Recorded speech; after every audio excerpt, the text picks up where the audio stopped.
Skadi's choice. The giant Thossi, whom Thodin slew for the theft of Idun and the magic apples, had a daughter, Skadi, who was a very good sort of girl, as giantesses go. Most of them were very evil-tempered, spiteful, and cruel creatures, who desired only to do harm to the gods and to all who were good.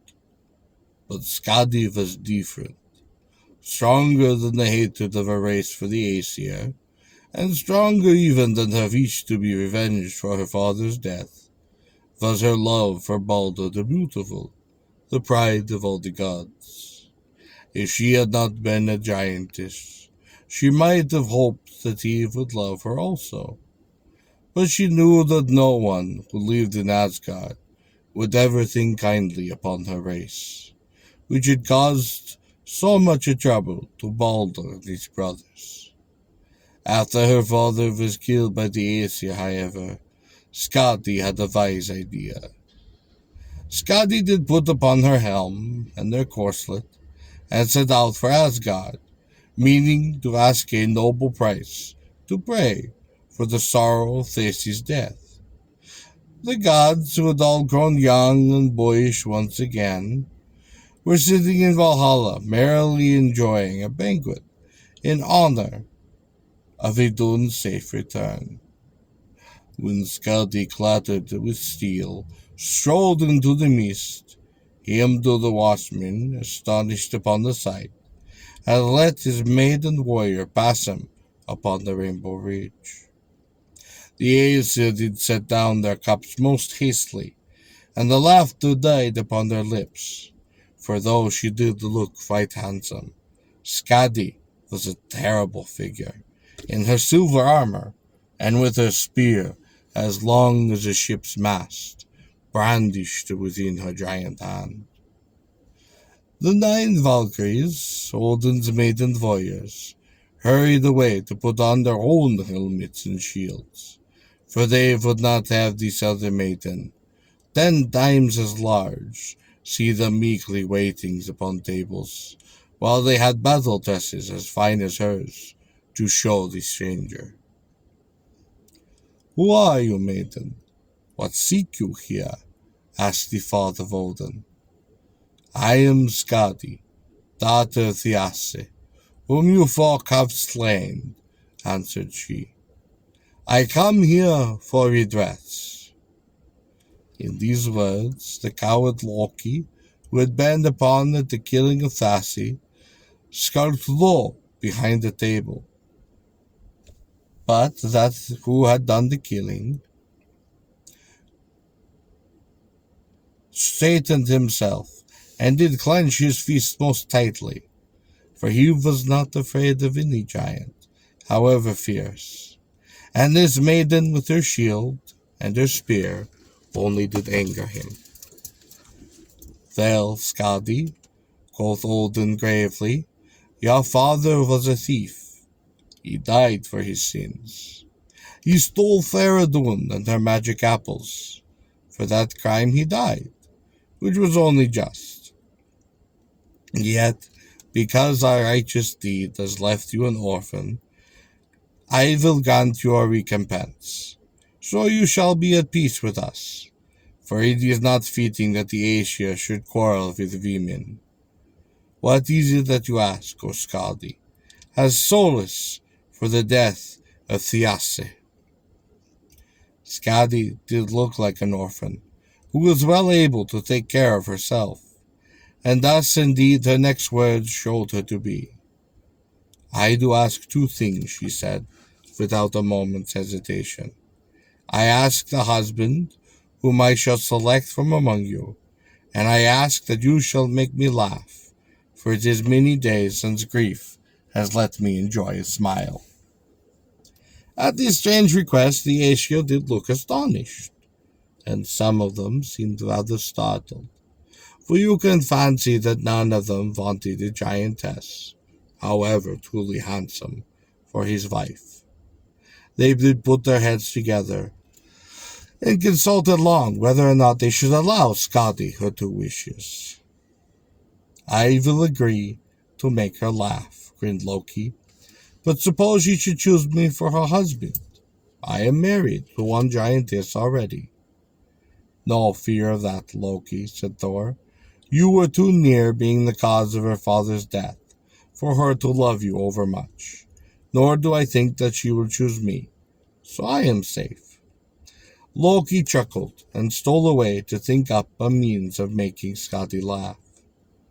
Finally, the gods agreed that Skadi should choose one of them for his husband.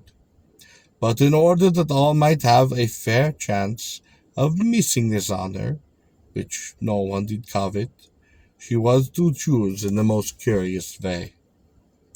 All the Aesir were to stand in a row behind the curtain, which was drawn across the end of the hall, so that only their feet were seen by Skadi, and their feet alone Skadi was to select whom was to be her husband. Now Skadi was very ready to agree to this, for she did say to herself, surely I shall know the feet of Balder, but they will be the most beautiful of any. Amid the nervous laughter of this new game, the Aesir did arrange themselves in their new and behind the row of purple curtains, with only the line of feet showing below that golden border. There were Father Woden, Thor the Thunderer, Balder his brother. There was old Njord the rich, with his fair son Frey. There were Tyr the bold, Bragi the poet, Blind Hold, and Vidar the silent, Vali and Uli the archers, Foset the wise judge, Himdall the gold-toothed watchman. Loki alone of all the Aesir was not there, and Loki was the only one who did not shiver as Skadi walked up and down the bowl, looking at the row of feet. Up and down, back and forth went Skadi, looking carefully, and among all these sandaled feet there was one pair which was more white and fair and smooth and beautiful than the rest.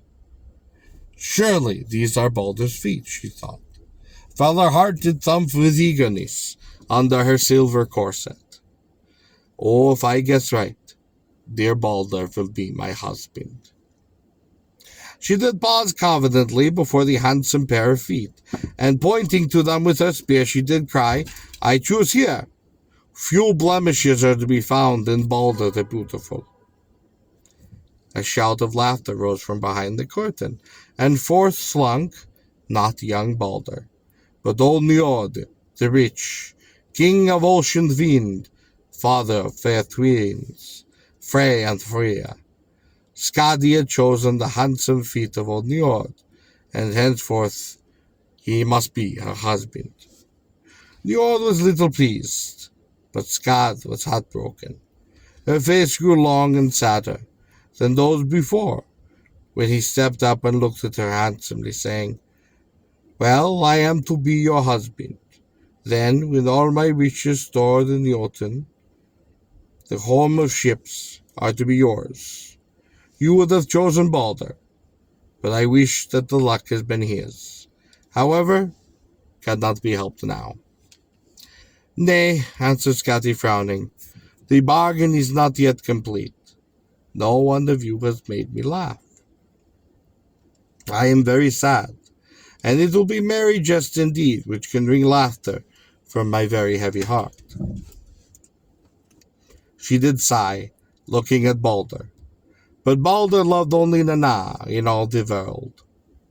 Just then out came Loki, riding on one of Thor's goat steeds, and the red-haired fellow did cut up such a ridiculous capers with the grey-bearded goat, that soon not only Skadi, but all the Aesir and the Njordi himself were holding their sides with the laughter.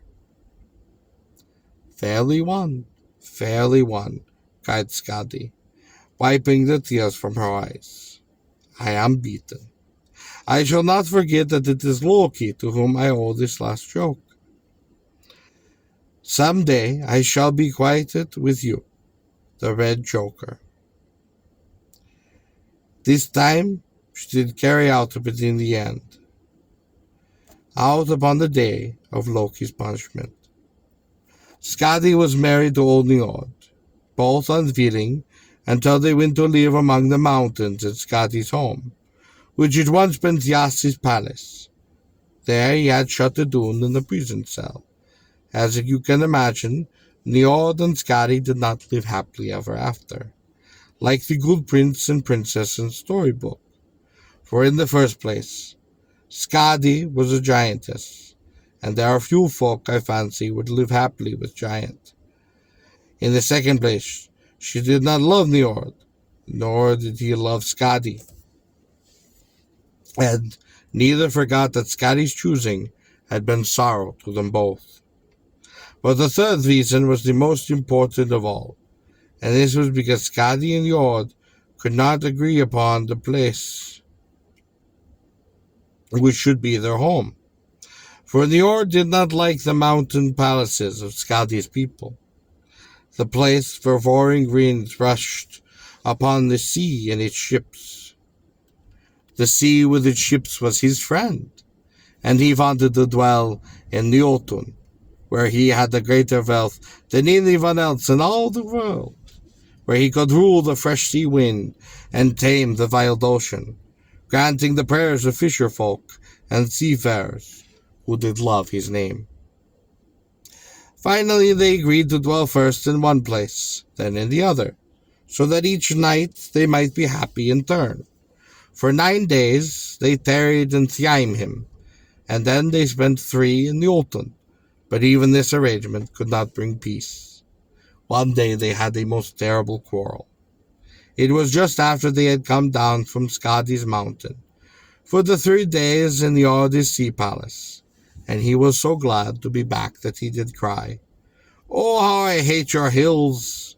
How long the nights do seem, with the waves bowling within among dawn, and the dark mountains of giant land.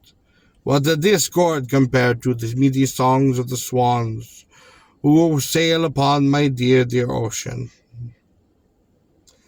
This rudely he did taunt his wife, but Skadi did answer again with spirit, "And I cannot sleep by your rolling sea waves, where the birds are ever calling, as they come from the woods upon the shore. Each morning the seagulls do scream, and it wakes me at some unseemly hour. I will not stay here even for 3 nights. I will not stay." "And I will have no more of your windy mountain tops," roared Njord, beside himself with rage. "Go, if you wish. Go back to Thrymheim. I shall not follow you." So Skadi went alone, and he dwelt in the empty house of Thiassi, her father. And she became a mighty huntress, swift upon the skis and the ice runners, which these strapped to her feet. Day after day she did skim over the snow-crust mountains, bow in hand, to hunt the wild beasts which roamed there. Ski goddess she was called, and never again did she come to Asgard's halls.